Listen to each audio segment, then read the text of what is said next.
함께 찬양 드립시다. 우리가 간직해야 할 소중한 것 있다면 내 삶을 누군가에게 나눠줄 수 있는 것.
연말 특별 새벽 기도회 21차 12월 20일 잠언 20장입니다. 오늘의 본문의 말씀은 잠언 20장 21절로 24절 말씀입니다. 오늘도 하나님의 은혜와 복이 충만하시길 소망합니다. 다 같이 한번 읽어보겠습니다. 처음에 속히 잡은 산업은 마침내 복이 되지 아니하느니라. 너는 악을 갚겠다 말하지 말고 여호와를 기다리라. 그가 너를 구원하시리라. 한결같지 않은 저울추는 여호와께서 미워하시는 것이요 속이는 저울은 좋지 못한 것이니라. 사람의 걸음은 여호와로 말미암나니 사람이 어찌 자기의 길을 알 수 있으랴. 어떤 것의 가치는 그것이 무엇을 소유하였느냐에 따라 그 가치가 달라집니다. 바늘에 귀가 없으면 아무 소용이 없듯이 사람에게 사람다운 성품이 없다면 그것은 사람으로서 아무 가치가 없다는 것입니다. 하나님을 향한 아름다운 믿음과 순종, 사랑, 이것이 하나님께서는 하나님의 형상을 따라 인간을 지으시고 우리에게 절대적인 가치를 주셨던 것입니다. 그리고 이 절대적인 가치는 하나님으로부터 나오는 것이겠죠. 인간을 향한 하나님의 사랑의 십자가는 이 세상에서 그 누구도 흉내낼 수 없는 절대적인 가치였습니다. 그러나 우리에게 그 십자가의 흔적이 없다면 우리의 절대적인 가치는 사라지고 마는 것입니다. 십자가의 흔적이 없는 우리의 믿음과 순종, 사랑 등은 단지 껍데기일 뿐이라는 것이죠. 우리 모두는 하나님의 절대적인 가치인 십자가의 흔적이 내 안에 있는지를 깊이 생각해보며 오늘 하나님 앞에 무릎 꿇고 눈물의 기도를 드려야 하겠습니다. 오늘 본문을 읽어가며 하나님의 말씀을 묵상해 보고자 합니다. 21절입니다. 처음에 속히 잡은 산업은 마침내 복이 되지 아니하느니라. 처음에라는 말은 어떤 일에 대한 지식과 경험이 부족한 때를 가리킨다고 보여집니다. 속히 잡은이라는 원어는 전통적인 본문대로라면 탐욕으로 얻은이라는 뜻일 것입니다.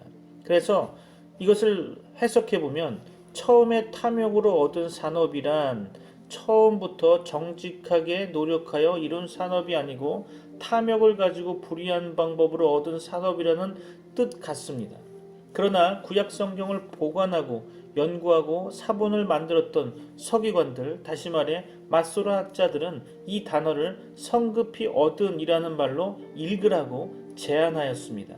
그것이 고대 번역본들의 본문의 뜻입니다. 주요 영어 성경들과 한글 개역 성경도 고대 번역본들을 따랐음을 볼 수 있습니다. 처음에 성급히 얻은 산업이란 처음부터 차근히 수고하며 이룬 산업이 아니고 크게 수고하지 않고 우연하게 쉽게 얻은 산업이라는 뜻일 것입니다. 본문은 처음부터 탐욕으로 얻은 산업 혹은 처음부터 우연히 쉽게 얻은 산업은 마침내 복이 되지 않는다고 말하는 것입니다. 시작은 그가 무엇을 얻은 것 같았으나 결말은 복되지 않는다는 것이죠. 본문의 뜻이 어느 쪽이든지 다 뜻이 통할 것입니다. 처음부터 탐욕으로 얻은 불의에서 얻은 산업은 결말이 복되지 않을 것이라는 거죠. 잠언 10장 2절에서 불의의 재물은 무익하다라고 말씀하셨고 잠언 13장 11절에는 망령되이 얻은 재물은 줄어가고 손으로 모은 것은 늘어간다라고 이야기하며 잠언 20장 17절에서는 속이고 취한 식물은 맛이 좋은 듯하나 후에는 그 입에 모래가 가득하게 된다고 기록하고 있습니다. 혹은 우연히 쉽게 얻은 산업도 역시 결말이 복되지 않을 것입니다. 자신이 땀 흘려 얻은 산업이라야 복되는 것입니다. 그런 산업이라야 잘 보존되고 관리될 것입니다. 22절입니다. 너는 악을 갚겠다 말하지 말고 여호와를 기다리라. 그가 너를 구원하시리라. 본문은 개인적으로 보복하지 말라고 말씀하고 있습니다. 주 예수님께서도 악한 자를 대적하지 말라. 누구든지 내 오른편 뺨을 치거든 왼편도 돌려대라고 말씀하셨고 또 너희 원수를 사랑하며 너희를 핍박하는 자를 위하여 기도하라고 마태복음 5장에서 말씀하고 있습니다. 사도 바울도 로마서 12장에서 아무에게도 악으로 악을 갚지 말고 모든 사람 앞에서 선한 일을 도모하라고 교훈했고요. 사도 베드로도 베드로전서 3장에서 악을 악으로 욕을 욕으로 갚지 말고 도리어 복을 빌라고 교훈하고 있습니다. 우리는 하나님만 기다리며 바라고 의지해야 할 것입니다. 원수를 우리에게 주신 이도 하나님이십니다. 하나님께서는 모든 일을 주권적으로 섭리하고 계십니다. 그러므로 우리가 하나님과 바른 관계만 유지된다면 하나님께서는 원수의 악한 계획에서 우리를 건지시고 우리로 이기게 하실 것입니다. 신명기 32장 35절에 보면 하나님께서는 보수는 내 것이라 그들의 실족할 그때에 갚으리로다 라고 말씀하셨습니다. 사도 바울도 로마서 12장 19절에서 내 사랑하는 자들아 너희가 친히 원수를 갚지 말고 진노하심에 맡기라 기록되었으되 원수 갚는 것이 내게 있으니 내가 갚으리라고 주께서 말씀하시니라 라고 교훈하고 있습니다. 경건한 다니엘은 바로 이런 하나님의 놀라운 구원을 체험한 자였습니다. 다니엘 6장에 보면 그렇게 체험한 것을 보게 되죠. 물론 우리는 교회적 권징의 원리를 부정해서는 안 됩니다. 주께서는 교회적 권징과 절교가 절차에 따라 이루어져야 할 것을 말씀하고 있습니다. 사도 바울도 악을 행하며 회개치 않은 자들을 교회에서 제명시키고 바른 교훈을 순종치 않고 무질서하게 행하는 자들과 교제하지 말라고 고린도전서 5장과 데살로니가전서 3장에서 명하고 있습니다. 23절 말씀 볼까요? 한결같지 않은 저울추는 여호와께서 미워하시는 것이요 속이는 저울은 좋지 못한 것이니라. 한결같지 않은 저울추는 장사하는 사람이 정상적인 저울추 외에 가지고 있는 저울추를 가리킵니다. 그것은 속이는 저울에 사용되는 거죠. 한결같지 않은 저울추와 속이는 저울은 불의와 부정직과 속임을 가리킨다고 보여줍니다. 그것은 하나님께서 미워하시는 것이요 악한 것입니다. 사람은 왜 불의하고 부정직하며 속일까요? 그것은 하나님을 두려워함이 없고 자기 이익을 구하는 데만 생각과 마음을 온전히 두기 때문입니다. 그것은 육신적이고 세상적인 욕심에서 나오고 또 거짓되고 악한 마음에서 나옵니다. 사람은 욕심과 악한 마음 때문에 다른 사람을 속이게 되는 거죠. 하나님께서는 의롭고 정직한 삶을 명하고 계십니다. 의는 하나님의 계명에 일치하는 것입니다. 의는 하나님의 도덕적 속성이며 그의 형상의 내용인 것입니다. 하나님께서는 모든 사람이 의로운 삶을 살기를 원하고 계십니다. 미가서 6장 8절 말씀이죠. 여호와께서 내게 구하는 것이 오직 공의를 행하며 인자를 사랑하며 겸손히 네 하나님과 함께 행하는 것이 아니냐. 그러므로 사람은 생각과 판단, 말과 행동이 항상 어떤 상황에서도 공의롭고 진실해야 할 것입니다. 특히 구원받은 성도들은 그러해야 합니다. 그들은 자기 이해관계나 감정에 따라 행동하지 말아야 합니다. 에베소서 4장 22절로 24절 말씀을 보니까 너희는 유혹의 욕심을 따라 썩어져가는 구습을 쫓는 옛사람을 벗어버리고 오직 심령으로 새롭게 되어 하나님을 따라 의와 진리의 거룩함으로 지으심을 받은 새 사람을 입으라 말씀하셨죠. 에베소서 5장 8절로 9절 말씀에서도 너희가 전에는 어두움이더니 이제는 주 안에서 빛이라 빛의 자녀들처럼 행하라. 빛의 열매는 모든 착함과 의로움과 진실함에 있느니라 라고 말씀합니다. 로마서 6장 13절에서도요. 너희 지체를 의의 병기로 하나님께 드리라 라고 말씀합니다. 24절 말씀입니다. 사람의 걸음은 여호와로 말미암나니 사람이 어찌 자기의 길을 알 수 있으랴. 사람의 걸음은 사람의 행위와 삶을 가리킨다고 봅니다.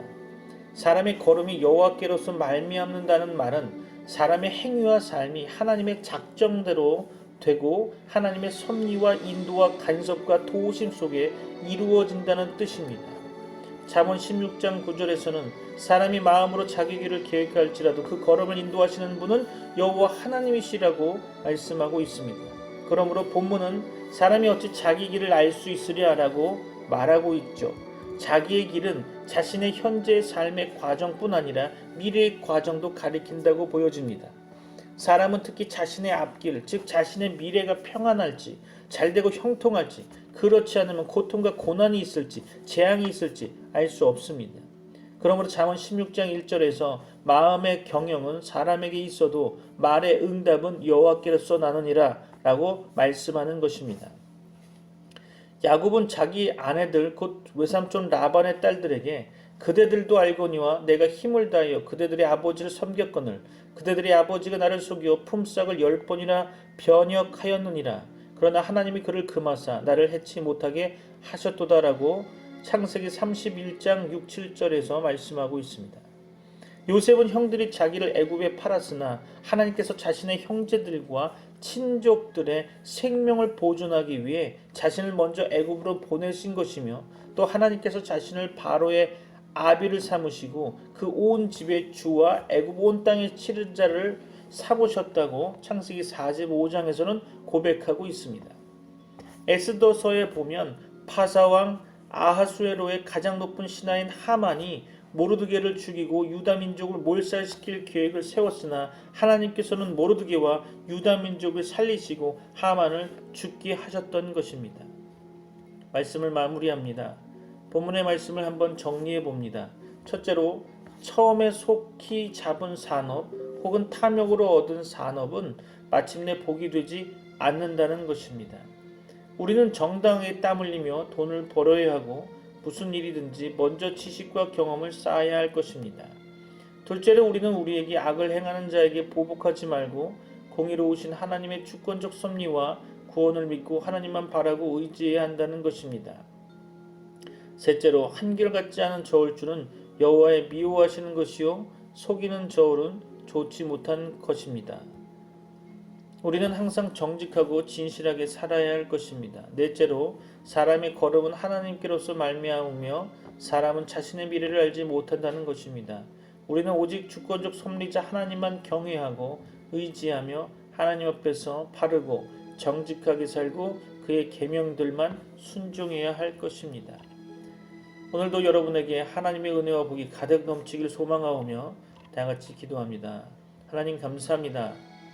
오늘 본문의 말씀을 통해서 우리가 정당하게 땀 흘리며 돈을 벌어야 하는 것이 하나님의 뜻임을 오늘 보았습니다. 저희들의 삶에 늘 땀을 흘리는 삶이 되게 하시고 늘 열심을 다하는 삶이 되게 하여 주옵소서. 또 우리가 우리에게 악을 행하는 자에게 보복하지 말고 공의로우신 하나님의 주권적 섭리와 구원을 믿고 하나님만 바라고 의지하며 살아갈 수 있도록 인도하시며 한결같지 않은 저울추가 우리의 삶에 있다면 또 속이는 저울이 우리 삶에 있다면 하나님 그것을 버리고 항상 정직하고 진실하게 살 수 있도록 우리의 삶을 주장하여 주옵소서. 사람의 걸음은 하나님께로서 말미암으며 사람은 자신의 미래를 알지 못한다고 말씀하셨습니다. 늘 우리의 주권적 섭리자이신 하나님만 경외하고 의지하며 하나님의 얼굴을 구하며 하나님 앞에서 바르고 정직하게 살아갈 수 있는 하나님의 자녀로 살아가게 하여 주시고 오늘 하루의 삶 가운데 하나님의 능력이 나타날 수 있도록 도와주옵소서. 오늘 이 시간에도 연약한 지체들을 위해서 기도합니다. 모든 연약한 지체들 가운데 하나님께서 안수하여 주시사 그들에게 치유와 회복의 능력이 나타나게 하여 주시고 하나님의 살아계심이 만방에 증거되어 줄 수 있도록 주님 주장하여 주옵소서. 오늘 하루 가운데 하나님 온전히 예배를 받으시고 하나님께서 우리의 삶을 하나님 날마다 주장하여 주옵소서. 오늘 하루에도 풍성한 삶을 살게 하실 줄 믿사오며 예수 그리스도 이름으로 기도합니다. 아멘.